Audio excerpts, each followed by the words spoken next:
Bonjour à tous, aujourd'hui je vous parle de la lutte contre la mafia en Italie.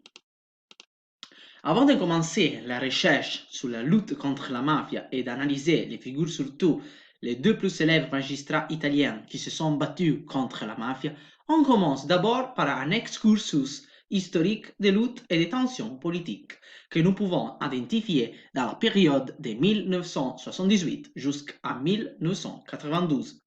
Voici, il y a une liste des événements les plus importants. Le 6 mars 1978, on a l'enlèvement et l'assassinat d'Aldo Moro par les Brigades Rouges. Ici, on peut voir la photo. Et les Brigades Rouges ont été une organisation terroriste italienne d'extrême gauche constituée pour propagander et développer la lutte armée révolutionnaire pour le communisme. Puis on a le 6 octobre 1978 avec Jean-Paul II qui devient pape. Ici on a la photo. Et c'est un événement très important parce qu'il était le premier pape qui n'était pas italien après 455 ans. Et il a également été le premier pape polonais de l'histoire et le premier provenant d'un pays de langue slave. Son pontificat a duré 26 ans et a été le troisième pontificat le plus long de l'histoire. Puis, le 2 août 1980, on a le massacre de la gare de Boulogne.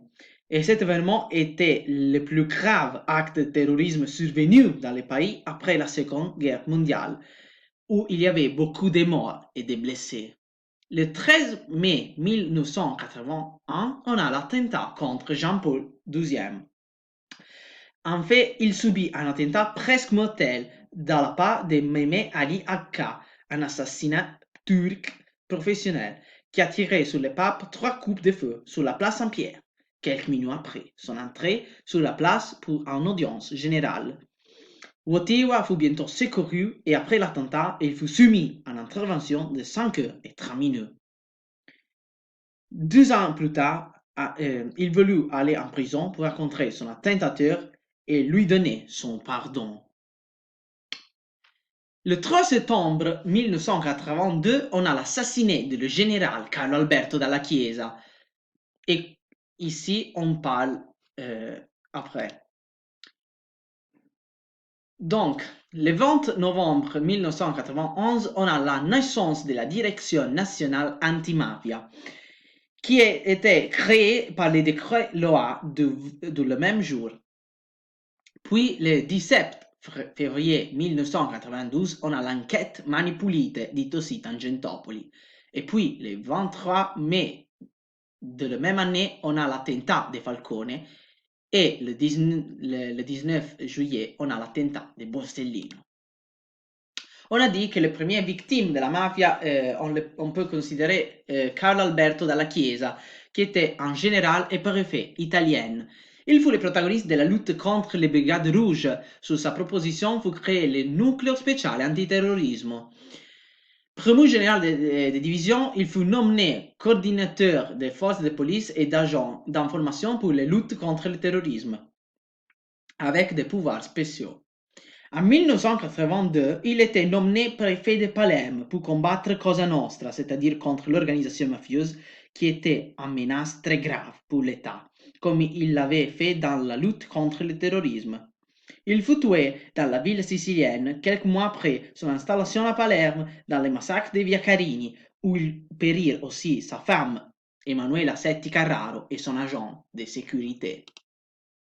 Ici, il y a des phrases célèbres dalla Chiesa che j'avais choisi. La mafia è cauta, lenta, ti misura, ti ascolta, ti verifica alla lontana. Un altro non se ne accorgerebbe, ma io questo mondo lo conosco.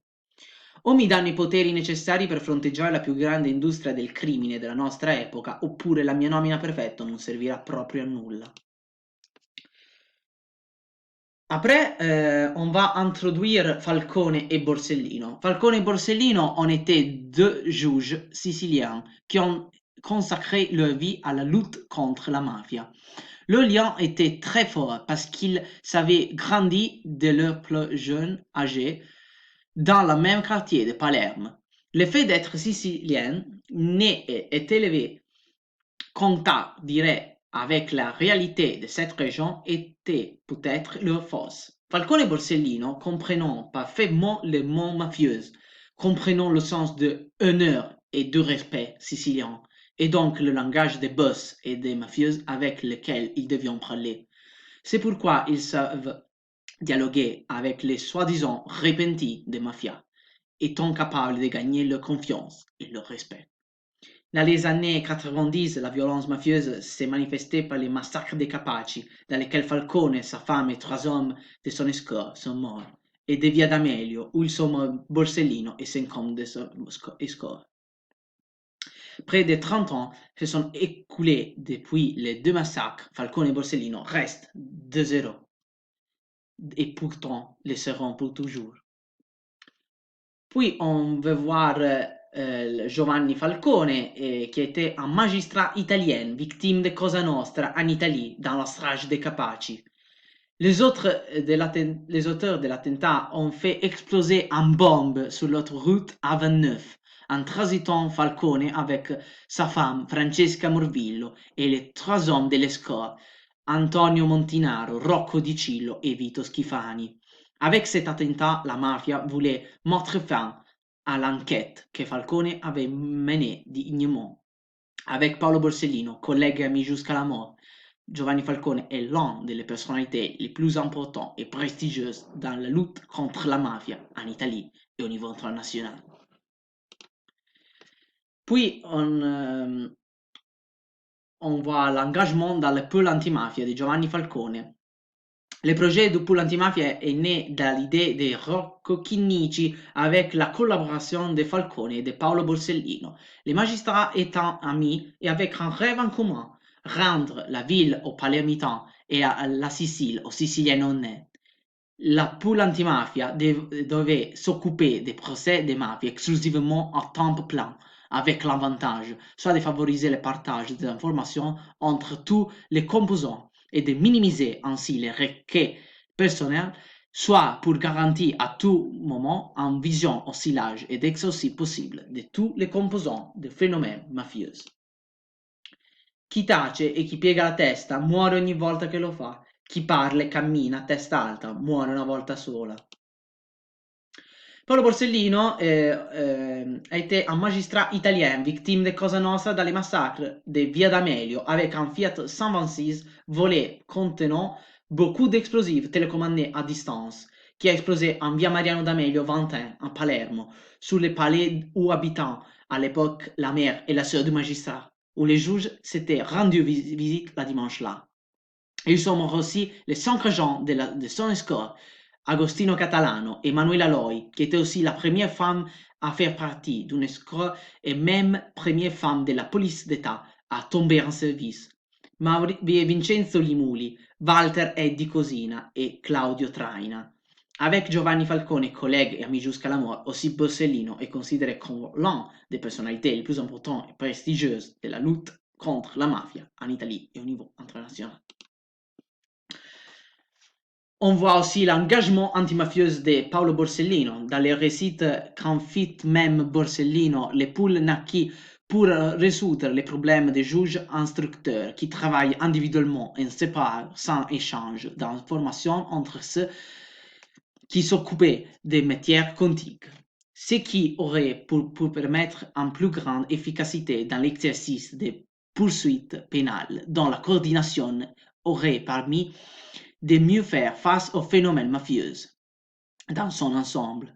Les enquêtes du pool se sont appuyées principalement sur des relevés bancaires et patrimoniaux, d'anciens rapports de police et de carabiniers, mais aussi sur de nouvelles procédures pénales qui ont permis de recueillir des preuves abondantes. Pendant la même période, Falcone commença à recueillir le déclarations des collaborateurs di giustizia Tommaso Buscetta. Mi uccideranno, ma non sarà una vendetta della mafia. Forse saranno mafiosi quelli che materialmente mi uccideranno, ma quelli che avranno voluto la mia morte saranno altri. Puis on voit Mani Pulite, l'enquête communément appelée Tangentopoli, est le nom donné à une série d'enquêtes judiciaires menées en Italie dans la première moitié des années 90 par divers parcours judiciaires qui révèlent un système frauduleux ou corrompu impliquant la politique et l'entrepreneuriat italienne. La pression manipulite appliquée à la politique fut frappée en 1975 par Giorgio Amendola, député du PCE, lors d'une interview pubblicata per Il Mondo, dalle quali affirmò: ci hanno detto che le nostre mani sono pulite perché non l'abbiamo mai messe in pasta. L'expression fu reprise 2 ans plus tard par l'écrivain Claudio Castellacci et en 1980 par le chef de l'État italien, Sandro Pertini. Il avait aussi des phrases célèbres que j'aime beaucoup par Borsellino e Falcone. La lotta alla mafia deve essere innanzitutto un movimento culturale che abitui tutti a sentire la bellezza del fresco profumo della libertà che si oppone al puzzo del compromesso morale, dell'indifferenza, della contiguità e quindi della complicità. Che le cose siano così non vuol dire che debbano andare così, solo che quando si tratta di rimborcarsi le maniche e di cominciare a cambiare, vi è un prezzo da pagare ed è, allora, che la stragrande maggioranza preferisce lamentarsi piuttosto che fare. Enfin, je vous présente la lutte contre la mafia aujourd'hui avec Nicola Gratteri, qui est un magistrat italien, procureur de la République de Catanzaro depuis le 21 avril 2006. Il vit sous escorte depuis avril 1999 jusqu'à maintenant. Le 21 juin 2005, les carabiniers ont découvert dans la plaine de Gioia Tauro un arsenal d'armes qui aurait pu servir en attaque contre lui-même. En 2009, il est nommé procureur au tribunal de Reggio Calabria. Le 18 juin 2013, le président du Conseil des ministres, Enrico Letta, a lui nommé membre de la task force pour l'élaboration des propositions en matière de lutte contre la criminalité organisée. En février 2014, le nouveau gouvernement Renzi se voit proposer son nom pour la poste de ministre de la Justice, mais il n'a finalement pas été désigné. Il est un exemple d'un magistrat qui continue à combattre contre la mafia aujourd'hui, surtout l'andrangheta en Calabria. Merci à tous pour l'attention.